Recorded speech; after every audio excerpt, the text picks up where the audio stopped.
Paul is a premill. He believes in the premillennial kingdom. Jesus, of course, confirmed that absolutely in Revelation 20. So he comes, Jesus does, and 1 Corinthians 15:23 is when I would teach all the children, and if you're preaching it every Sunday. 1 Corinthians 15:23. Those who are Christians will be given immortality at the parousia of Jesus. That's absolutely crystal clear.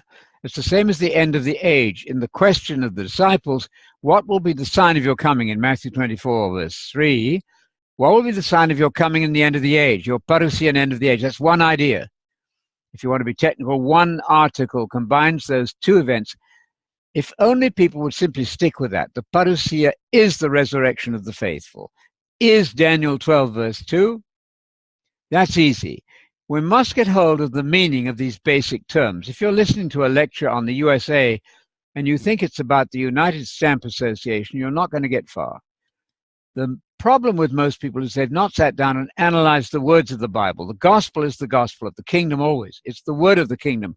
It's the word. It's the word of God. It's the gospel of the kingdom. The end of the age is the parousia, is the resurrection of the faithful. Then he rules on earth for 1,000 years. He's destined to do that. Paul said there, at the end of the 1,000 years, there'll be a final rebellion of Satan, as you know, and then comes the general resurrection of all the rest of the dead. Revelation 20, verse 5 is key.